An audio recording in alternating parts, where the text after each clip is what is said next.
Repossessions are on the rise. People are losing their shirts, their coats, their jackets, their houses, and their cars. Yes, car repossessions are on the rise. Since 2021, we saw about 1.1 million vehicles repossessed. In 2022, it's 1.2 million. It's on the uptick. And as we hit 23 and 24, we're starting to see the trend in the same direction, as clearly we're into a place where vehicles have escalated, skyrocketed in price.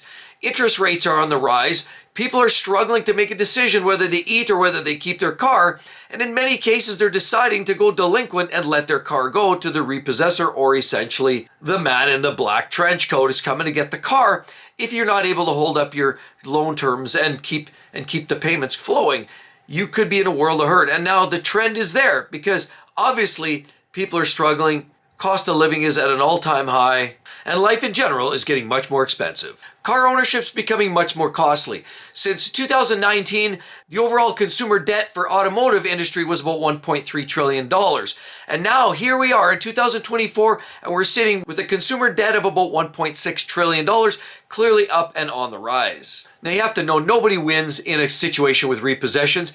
And quite honestly, before 2019, a lot of lenders and people that were lending and giving you the money to buy your next new car were more reluctant to actually repossess the vehicle. They'd often give you many chances, opportunities to get it right and to get your money into the bank and get that car paid off. They too don't make any money off this. As a matter of fact, any car that tends to go to auction, sold as a result of repossessions, the lender usually only gets about a third or about 30% of the value of that car out of it, and usually they're on the end of the, and they're usually also on the losing end of the stick. So nobody wins in a repossession case. A lot of lenders don't necessarily want to repossess the car. They've got to organize that. They've got to get the person to come and take your vehicle, arrange that. They've got to try to auction the vehicle off. There's a lot of logistics in taking care of that. So nobody wants to deal with repossessions. And as a matter of fact, the leniency for repossessions have literally gone up. A lot of the lenders have given people a second chance or delayed the inevitable. As a matter of fact, we go back to 2018, 2019, the rates of repossessions were up around 1.7 million units. And then all of a sudden it dropped down to 1.1, and here we are at 1.2 in 2022. So clearly there's an indication that they wanted to take less vehicles back and give people the time that it took to maybe get their cash in for that car. So now, unfortunately, a few things have changed since 21, 22, and now as we hit 23, 24, with all of these stimulus checks and the extra federal benefits that a lot of people were getting, people were out there buying like drunken sailors, driving up inflation, but now the money has run out and people are stuck, not able to make their payments. So we're going to see this natural lagging effect where we are going to actually see a significant rise and spike in repossessions here this year. And unfortunately, all car prices have risen along with interest rates due to the inflation. It just makes car prices go up, and it just exacerbates the problem where people have to reach out even further and deeper into their wallets to get the money to pay for their car. As a matter of fact, the average price of a new car in 2020 was a mere $37,000 and change. But now we saw prices creep up to close to $50,000 by the end of the year. And for comparison's sakes, we went from 2019, the average car price or monthly payment was about $568 in November of 2019, all the way up to $736 midway through 2023. And now we're at a place where people are spending almost $1,000 a month for their, for their new car payments. So in case you're delinquent or you're starting to think about the fact that you're getting underwater on your car payments, you're probably asking yourself, I know, that's something that I get asked quite often. How long does a person have if they miss their first payment? Is that going to be a problem? Are they going to come and repossess my car? Well, in certain states, for example, like Alaska, Arizona, California, Connecticut, Delaware, Florida, Georgia, Illinois, and Minnesota all have rules and specifications that the first missed payment can initiate the trigger for repossession. Well, many other states offer up about a 20-day grace period for you to get your act in order and have your money in place to pay for that payment. So that specific notice that lenders are sending to the borrowers is actually called a right to cure notice. So states that actively engage in the right to cure are Iowa, Kansas, Maine, Missouri, as well as Nebraska, South Carolina, and Wisconsin. And realistically, it's very unfortunate because they often don't even need a court order to initiate the proceeds. Now, if you're in the military, that's another conversation. They do get additional grace. Now with repossessions,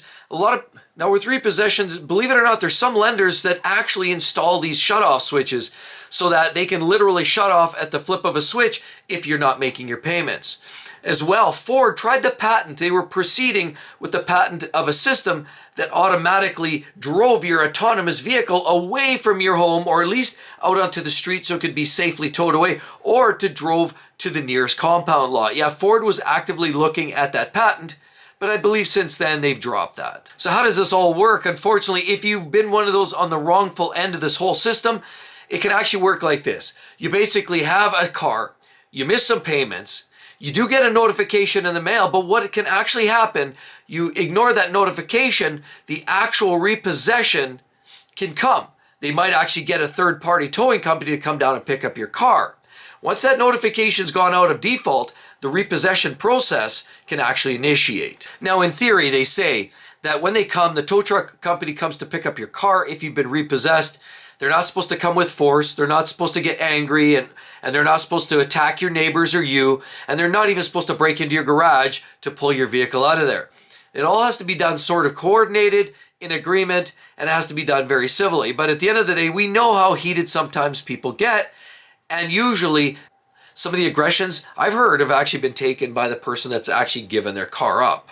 I personally know somebody that's gone through the process of being repossessed, somebody very close, and it's heartbreaking. It's heartbreaking to see that they've gone and they put, a third of the cost of that vehicle in there over the first couple of years, and all of a sudden they couldn't make the payments, and then you see the process, how it happens. And it's heartbreaking to see when people are in that world of hurt, when people are in a position where they have nowhere else to go and they have to say bye-bye to their car.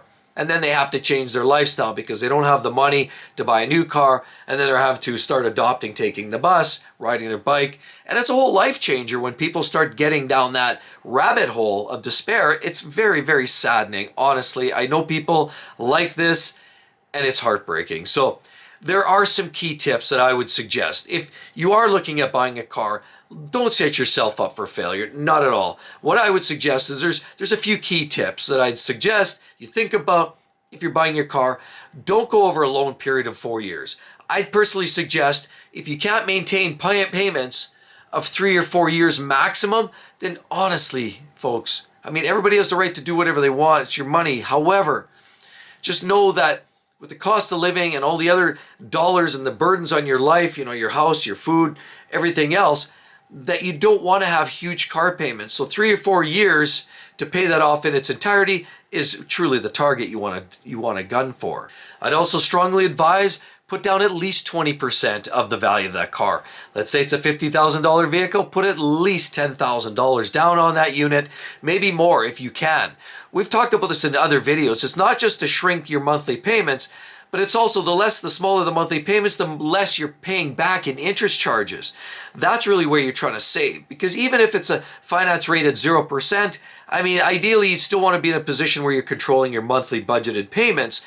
So 20% is going to help you in twofold: less interest charges and reduce your time frame. So of course, 20% it would be the bare minimum. As well as I would not exceed 35% of your salary on a car payment per month. Don't even think about it. If you're going beyond that, you're spending way too much on a car. You probably shouldn't buy it. Maybe look at a lower cost alternative, because I don't like hearing about people that are struggling and having to make ends meet by eating a loaf of bread and drinking a glass of water and having to give their car back to the repo man. As of by the end of 2023, the average used car payment was about $560 a month, and people averaged about $4,100 as a down payment or deposit for that vehicle. Now, we do anticipate some used car prices to start to drop, and we are starting to see indications of that. Specifically in the wholesale market, prices are starting to slide. But that doesn't change the fact that lending charges are still very, very high, and you still want to follow the rule of thumb. You still don't want to borrow more than what I've already mentioned, that 35% target. You do not want to exceed that for your monthly car payments. 20% down, sure, or more. If you could put 50% down on your used car, you're probably in a much better spot for it. So again, just all friendly advice. And just in case you are shopping, want to check that video. That's the best prices you're going to get. Some of the best incentives you're going to find right now on the brand new car market. Hope to see each and every one of you on the next one. We'll see you all real soon. Bye-bye.